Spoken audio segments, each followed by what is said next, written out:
Bonjour mesdames, bonjour messieurs, bienvenue au Forum économique breton. La séance d'ouverture va commencer dans quelques secondes. Nous vous prions de bien vouloir regagner vos sièges. Merci.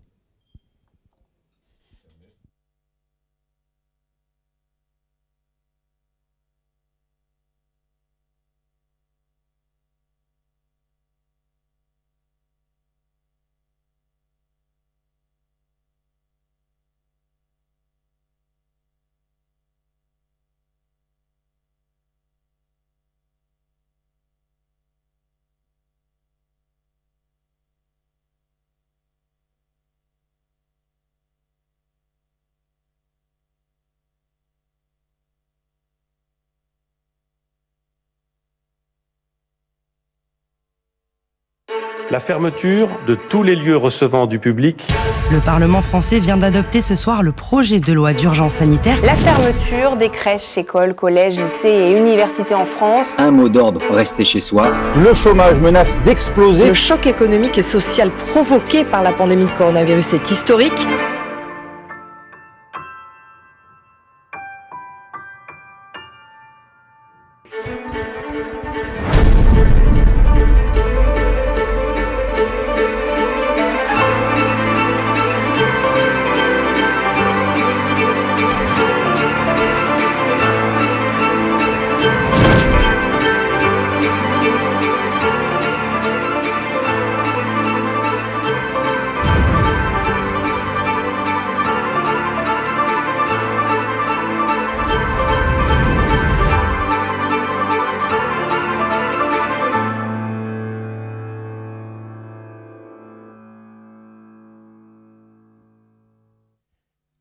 Bonjour à toutes et à tous. Enfin, nous y sommes. Cela fait maintenant plusieurs mois que nous sommes nombreux à nous mobiliser pour imaginer et vivre ce forum économique breton, le premier événement économique en Bretagne après l'épidémie de Covid, qui n'est pas terminée. Nous allons respecter, vous le savez, tout au long de ces 2 jours, les gestes barrières et la distanciation qui s'imposent.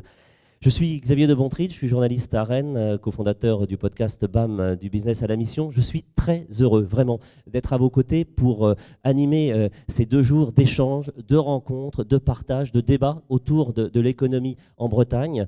Et cette mobilisation que nous avons tous vécue pour préparer, on sait qu'elle se prolonge d'ailleurs, vous êtes là dans la salle, mais j'en profite pour saluer celles et ceux qui nous suivent, ils sont nombreux, à travers la diffusion de l'intégralité de nos contenus via le site du Forum économique breton, le site du FEB. Ces 2 journées, en effet, sont entièrement digitalisées et c'est important que ce lien-là puisse aussi être maintenu dans cette période particulière que nous connaissons. Alors vous avez pu évidemment prendre connaissance du programme particulièrement riche, diversifié de ces 2 journées. Je ne reviendrai pas, vous aurez le choix entre des plénières, des grands plateaux, des labs, les émissions de la FEB TV, tout ça est à votre disposition. Et sans plus attendre, je vais inviter à me rejoindre sur scène le président du Conseil régional de Bretagne, Loïc Chenet-Girard, pour ouvrir ce premier forum économique breton. Merci beaucoup, Monsieur le Président.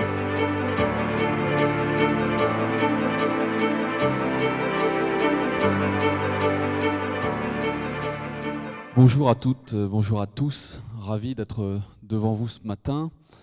Que ça fait du bien d'abord, que ça fait du bien de revoir des visages, même s'ils sont encore un peu masqués, de revoir des têtes connues, de revoir des hommes, des femmes qui aiment leur territoire, qui aiment cette Bretagne, qui aiment l'entreprise, qui ont envie de se serrer les coudes pour préparer la suite, tel que ça a été exprimé dans ce très beau film qui, j'imagine, vous a généré des émotions comme j'en ai vécu il y a quelques instants. Nous venons de vivre une période que nous ne pensions pas vivre dans notre vie. Dans vos organisations, dans mes organisations, nous avons tous des plans de continuité d'activité, des crash tests, des plans pour imaginer l'inimaginable. Et là, nous avons vécu quelque chose qui, sincèrement, n'était pas entendable, même si certains disaient que cela pouvait arriver, même si c'est déjà arrivé dans l'histoire. Nous avons quand même vécu un grand collapse qui, aujourd'hui, nous met dans une situation assez complexe, difficile et qui nous impose de réfléchir. Donc, quand Christian Pousset, que je salue, que je remercie, est venu me présenter cette idée du FEB, je trouvais que c'était déjà avant le Covid, je trouvais déjà que c'était une très bonne idée. Quand le Covid est arrivé, que la première version a été reportée, l'échange que nous avions eu consistait à dire, à mon avis, c'est mort, c'est terminé. C'était en tout cas ce que je pensais. Et Christian, ses équipes, celles et ceux qui l'accompagnent, ont dit non, au contraire, c'est bien maintenant qu'il faut le faire, c'est maintenant qu'il faut réenchanter l'envie d'avancer en Bretagne, reconstruire des réseaux, rebâtir des stratégies et le faire de manière un peu novatrice. C'est ce qui se passe aujourd'hui. Donc merci à toi, cher Christian, un breton d'ici, du haut de la Haute-Bretagne, qui enrichit la semaine un peu Paris, mais qui, le reste du temps, le week-end et les vacances, vient nourrir cette belle Bretagne. Merci à toutes celles et ceux qui se sont engagés, les partenaires, bien entendu, qui sont nombreux, qui rendent ce FEB possible. Merci à toutes celles et ceux qui se déplacent ici, dans cette salle. C'est impressionnant de vous voir aussi nombreux, en respectant tous ces gestes barrières ô combien importants. Et puis merci à tous ceux qui sont à distance, puisqu'il y a une partie de celles et ceux qui nous suivent dans cette nouvelle manière de penser les rassemblements, cette nouvelle manière d'échanger, cette nouvelle manière de travailler, cette nouvelle manière de commercer, qui est ce travail avec le numérique, intimement mêlé avec la présence physique ô combien indispensable. Nous avons vécu quelque chose d'incroyable.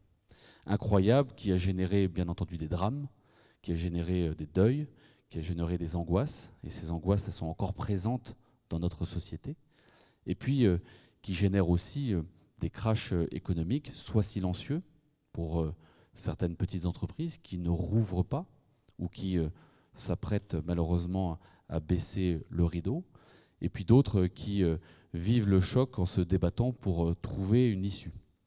D'autres encore vont trouver des opportunités dans cette crise. Et c'est tout à fait normal, mais nous avons, nous, à réfléchir ensemble à ce que nous voulons pour l'avenir de cette Bretagne.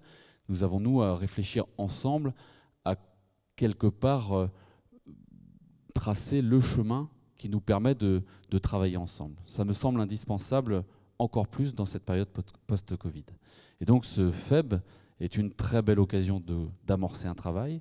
Et je disais qu'il était original, ce Forum économique breton, parce que organisé à moitié en présentiel, à moitié à distance, mais il est aussi original si vous réussissez à le faire vivre dans la durée, au-delà de ces 2 jours de travail, vivre dans la durée pour continuer le débat, continuer la réflexion, non pas pour remplacer tous les autres débats, non pas pour remplacer toutes les autres structures, organisations qui font vivre le débat en Bretagne, mais tout simplement parce que ça permet de continuer à avancer, à réfléchir, à nouer des réseaux qui, se mêlant intimement les uns aux autres, font quelque part une part de la force de notre région. Nous avons plusieurs questions à nous poser. La première question, si je peux me permettre, c'est quelle est la mission de la Bretagne ? Quelle est la mission de la Bretagne ? Quel est le but que nous avons tous ensemble ? Et je crois que si on cherche bien, notre objectif à tous, c'est de bien vivre dans ce territoire. C'est de bien vivre dans ce territoire, d'y avoir une vie conforme à notre ambition, même si on y vit par intermittence de par nos métiers pour certains d'entre nous, et que ceux qui nous succéderont puissent y vivre tout aussi bien. Et de fait, il y a une multitude de combats organisés, mais parmi ces combats, il y a l'emploi. L'emploi partout en Bretagne. Et donc si on se dit que l'objectif, le but, la mission qui est la nôtre, c'est de faire en sorte, chacun à notre place, chacun avec notre part de pouvoir, dans cette nouvelle manière d'organiser le pouvoir horizontal, si notre objectif commun, c'est de bien vivre en Bretagne, et que l'emploi fait partie des premiers sujets, nous avons à nous concentrer là-dessus et à réfléchir sur cet après-Covid, sur comment les choses vont se réorganiser, puisqu'il n'y aura pas, à mon sens, de sens à un redémarrage comme après un accident sur l'autoroute. Ça n'a pas de sens. Il faut penser à réécrire le logiciel et à repenser notre manière de voir notre société demain s'organiser en intégrant les enjeux qui sont devant nous. Un enjeu notamment vis-à-vis de nos populations, et donc sujet de l'équilibre du territoire, sujet de la capacité à avoir une économie inclusive qui intègre les femmes et les hommes qui vivent partout en Bretagne et qui ont bien raison de vouloir vivre partout en Bretagne. C'est un sujet en soi.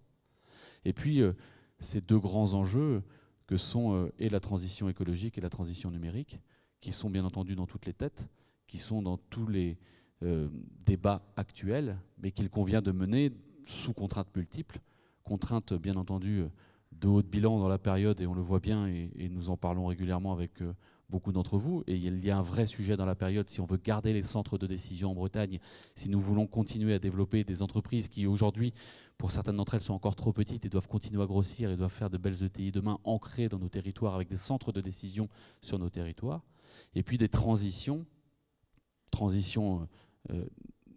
écologiques et numériques, je le disais, sous contrainte de bas de bilan.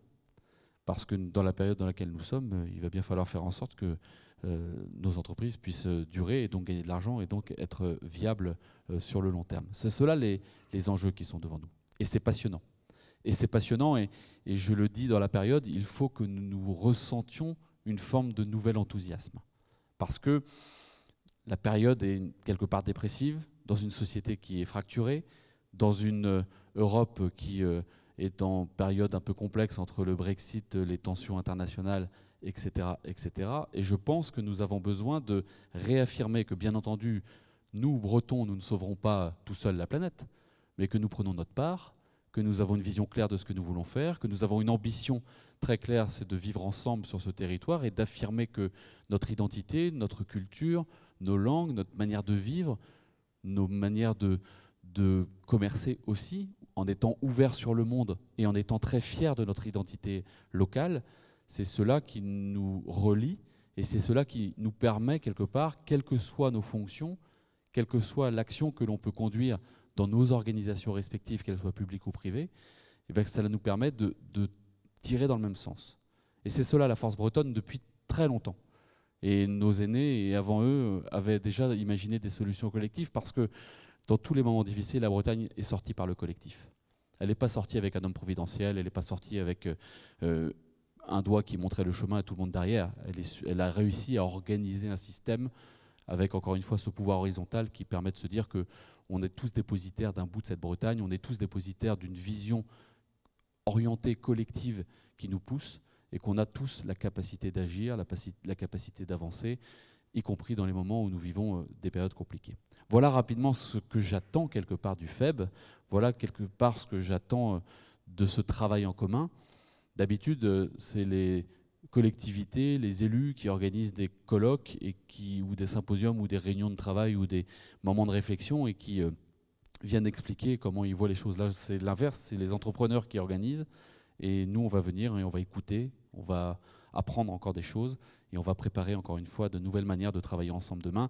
C'est passionnant, il faut le faire aussi pour notre jeunesse, il faut le faire aussi pour montrer qu'il y a un avenir maîtrisé, ambitieux, qui intègre bien entendu le courage et les transitions, mais qui nous permet quelque part d'entretenir cette fraternité bretonne qui fait la force et qui est jalousée dans beaucoup d'autres endroits. Donc nous avons à travailler cela, nous avons à le travailler ensemble. Très heureux d'être avec vous, très heureux de ce débat. Vive le FEB, vive la Bretagne, merci d'être là. Merci beaucoup Loïc Chanet-Girard.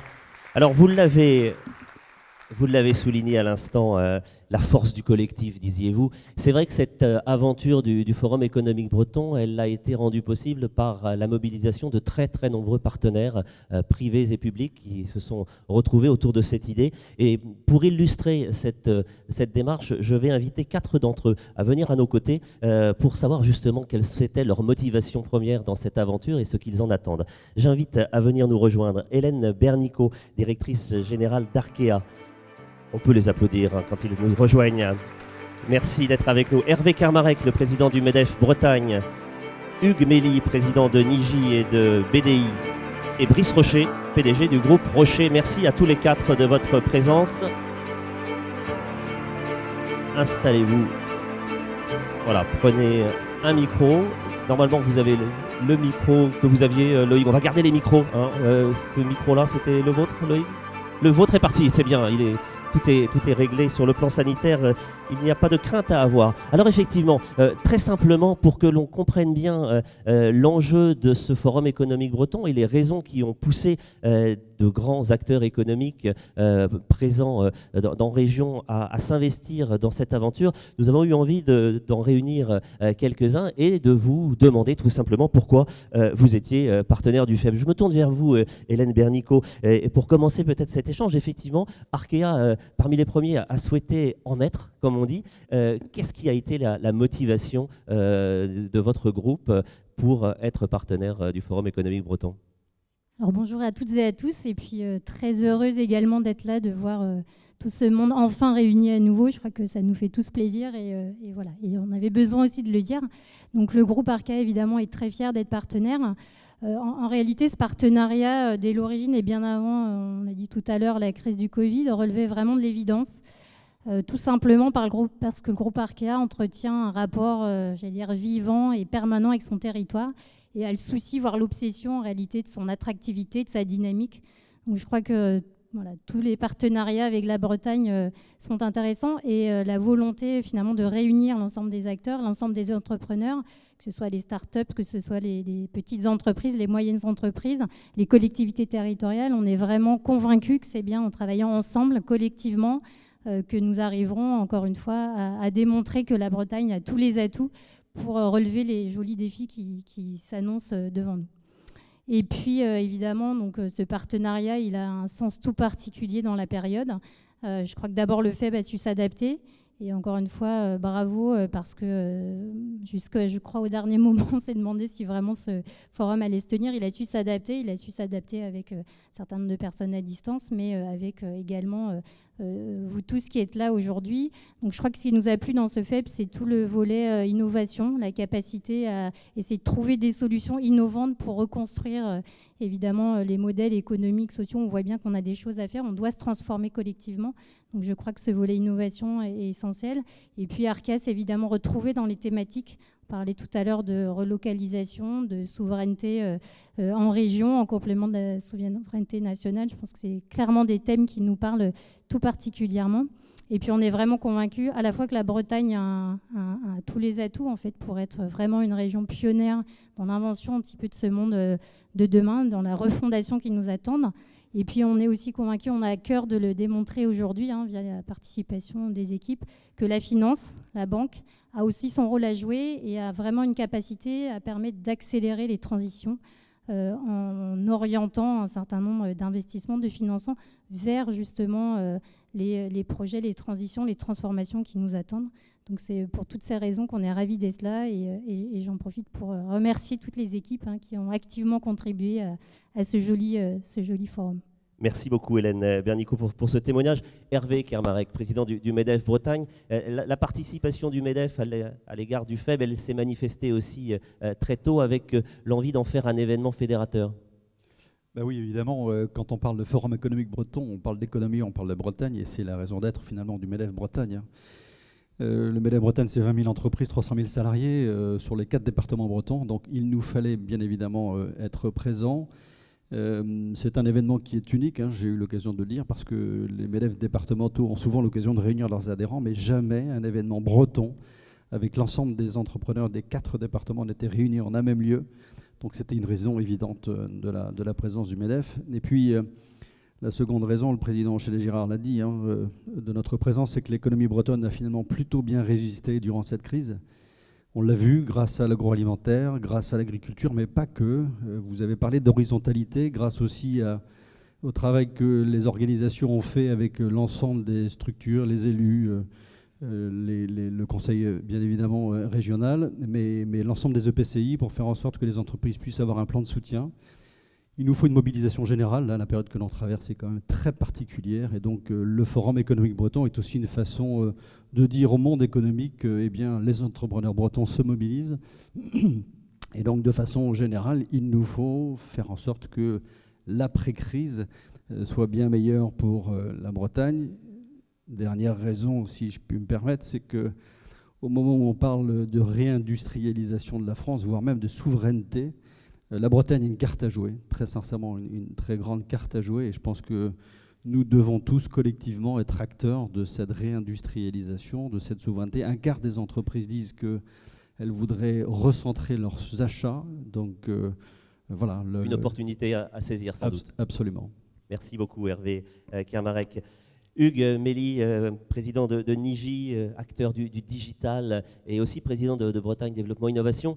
Votre participation au FEB, votre implication aussi à cet événement, j'imagine que vous retrouvez dans ce qui vient d'être dit à la fois par Hélène Bernico et par Hervé Kermarek des motivations que vous partagez, mais peut-être des points particuliers au regard de la sensibilité digitale justement que vous avez, le fait que l'événement se tienne aussi de cette manière-là et a su s'adapter. Tout est dit dans la question, mon cher Xavier. Bonjour à toutes et à tous. Bon, je crois que le FEB a été porté sur ses fonds baptismaux dès le début, avant même la pandémie, comme étant ce carrefour des transformations et des transitions de l'économie bretonne. Et toutes ces transitions, toutes ces transformations, quel qu'en soit le domaine, trouveront à quelque part pour support, effectivement, le numérique, le digital. Ce ne sera jamais qu'un outil, ce ne sera jamais qu'un levier, mais un levier qu'il va falloir activer. Et donc, effectivement, Niji, qui est de loin le premier acteur breton pur beurre du digital, qui a cette capacité à travers ses activités de conseil à rentrer très vite en intimité avec les enjeux stratégiques et opérationnels de clients de plein de secteurs d'activité, à travers ses activités de design, de mettre toujours l'utilisateur, l'usage au cœur de tout, et on a vu combien c'est important de faire que l'utilisateur développe de l'émotion envers le numérique, et cette capacité à délivrer des solutions technologiques clés en main, eh bien, Niji se devait d'être là. Niji, à travers ses coopérations avec des acteurs de plein de secteurs d'activité, dans tous les secteurs clés de la transformation bretonne, l'automobile, les mobilités, l'énergie, l'agriculture, l'agroalimentaire, que sais-je encore, a un formidable retour d'expérience à verser à quelque part, si je puis dire, au capital développement de la Bretagne, et bien évidemment de tout ce qui va se passer en Bretagne, aussi une formidable source d'inspiration pour être encore plus efficace vis-à-vis de ses clients partout ailleurs, à Paris et dans le monde. Voilà, donc dans cette composante, dans ce leadership digital, Niji ne pouvait pas ne pas être partenaire du FEB. Merci Hugues Mély. Brice Rocher, je me tourne vers vous à présent pour saluer votre présence à nos côtés et vous poser la même question qu'aux autres partenaires. Pourquoi le groupe Rocher a lui aussi souhaité s'engager dans cette aventure du FEB ? Bien, bonjour à toutes et à tous. Déjà, je suis ravi d'être parmi vous aujourd'hui. Le groupe Rocher, comme vous l'avez dit, c'est un groupe familial breton. Et la plupart des groupes familiaux ont comme caractéristique d'être attachés à leur territoire d'origine. Donc le groupe Rocher s'est, au cours de ces dernières années, internationalisé à marche forcée. Mais pour autant, on reste ancré dans notre territoire. J'aime à dire que finalement, les arbres bien enracinés résistent mieux aux aléas du temps. La période le prouve à nouveau. Et du coup, on est, nous, dans la famille, très très attachés aux racines de l'entreprise. Il se trouve que les racines, elles sont à Lagacy, en Bretagne. Donc notre présence, c'était inévitable. Les thématiques, vous avez été à plusieurs déjà à le dire et à souligner certaines des thématiques qui vous intéressaient. J'ai envie qu'on termine très rapidement ce petit plateau là-dessus. Qu'est-ce qui vous a retenu ? Vous pouvez poursuivre, Brice Rocher, pardon. Vous pouvez poursuivre sur les thématiques qui vous intéressent particulièrement dans ce qui est proposé durant ces 2 jours. Vous allez nous parler tout à l'heure d'entreprise à mission. Je sais que c'est un combat qui vous tient à cœur. Oui, je pense que la période que nous vivons et que nous traversons tous, elle est totalement inédite. Les cartes sont rebattues et quelque part, peut-être que l'entreprise à mission est une réponse aux enjeux qui s'offrent à nous aujourd'hui. On en reparlera ensemble dans quelques instants. Et Hélène Bernico, les dossiers, vous en avez cité quelques-uns, la question des transitions, la question de l'innovation également transversale, sont des sujets qui vous intéressent tout particulièrement et qui vont être débattus durant ces 2 jours. Oui, alors ce sont des sujets qui nous intéressent et je crois qu'aujourd'hui, on a tous besoin de trouver des solutions concrètes. Je pense que parmi les attentes aussi de ce forum, c'est de commencer à imaginer des solutions concrètes qui nous permettent d'avancer collectivement et encore une fois de refonder la Bretagne. Et parmi ces solutions très concrètes, ce sont effectivement, en tout cas en tant que banquier, des solutions qui nous permettent d'accélérer, effectivement, d'accompagner nos clients, vous, entrepreneurs, dans la réalisation et dans la mise en œuvre de ces transitions écologiques et sociales qui sont évidemment nécessaires dans la période. Merci beaucoup. Hugues Mély, vos attentes concrètes, elles aussi, par rapport à ce que nous nous apprêtons à vivre durant 2 jours ici à Saint-Malo, au Palais du Grand Large? Bon, je dirais première attente, le plaisir, comme l'a dit le président, de se retrouver en vrai, en présentiel, avec tous les acteurs économiques et de la sphère publique. C'est vrai que ça faisait longtemps. Ça faisait longtemps, même si on est encore un peu masqué pour le paraphraser, mais tous ces acteurs qui font à quelque part l'originalité, la vivacité de la Bretagne, et sa cohésion, sa force, y compris dans les tempêtes. On vient à quelque part de le démontrer, je serais tenté de dire même surtout dans les tempêtes. Donc ça, c'est une première attente très, très logistique, si je puis dire, très concrète.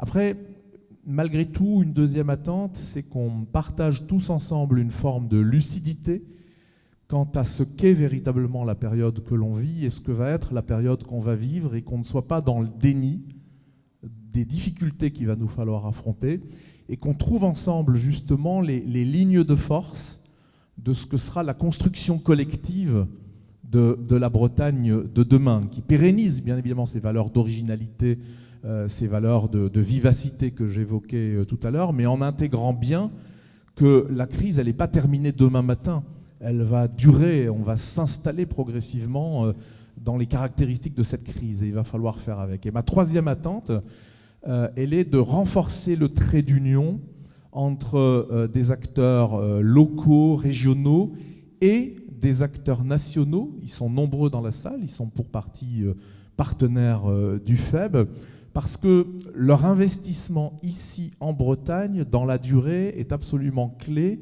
Il faut à travers eux développer la préférence Bretagne. Il faut en faire les ambassadeurs qu'ils ont la capacité à être de la Bretagne, bien au-delà de la Bretagne, et à quelque part dans leur choix stratégique de développement et d'investissement qui se joue pour partie aujourd'hui. Il faut que ces acteurs nationaux repartent avec l'idée de se dire qu'ils vont valoriser les atouts clés, les atouts particuliers de la Bretagne. Donc ce trait d'union est clé pour moi. Beaucoup d'attentes et bien exprimées. On termine avec vous, Hervé Kermarrec, la même question, des attentes concrètes, des envies particulières à l'occasion de ce forum. Oui, deux attentes. La première, d'abord, c'était que cet événement soit réussi. Or, le nombre dans la salle le prouve. Il y avait une réelle attente de la part des entrepreneurs du territoire de se retrouver ensemble. Et puis la seconde attente, c'est qu'on travaille sur l'attractivité de la Bretagne. Je l'ai dit tout à l'heure. Je pense que nous avons une carte à jouer, et ce forum économique breton doit nous permettre de travailler un peu mieux notre attractivité. On va parler de transition, bien évidemment, on va parler aussi de mobilité, on va parler de transport, on va parler d'énergie, on parlera sans doute de numérique. Il faut que la place de la Bretagne soit un peu meilleure que les autres régions de France, et elles ne sont pas nombreuses, donc on peut viser, je l'espère, nous pouvons tous l'espérer, le podium, parce qu'il en va de l'économie du territoire, il en va de l'attractivité, il en va de la capacité de nos entreprises à rayonner sur le territoire, à attirer des talents. Je fais peut-être un feedback juste avant pour dire qu'avant la crise du Covid, l'activité était au plein emploi. La Bretagne avait cette chance-là d'être très en dessous en termes de chômage des moyennes nationales, et il faut qu'on y revienne. Et il faut évidemment que ce forum économique breton aboutisse à une plus grande attractivité de la Bretagne pour faire en sorte que notre niveau d'attractivité, d'emploi, soit celui qui était celui avant la crise. Merci beaucoup Hervé Kermarrec, merci à tous les quatre. Un dernier mot, Loïc Chenet-Girard, cette feuille de route qui est exprimée par les partenaires eux-mêmes, on a publié d'ailleurs sur le site du Forum économique breton, sans doute les avez-vous lus, plusieurs témoignages, et on dit que ce sont nos partenaires qui en parlent le mieux du Forum économique breton. On a entendu là des attentes fortes, vous en avez exprimé aussi dans votre introduction. Écoutez, moi je suis forcément en phase avec ce qui a été exprimé il y a quelques instants, une envie de territoire, une envie d'identité, mais une ouverture sur le monde. C'est déjà très important.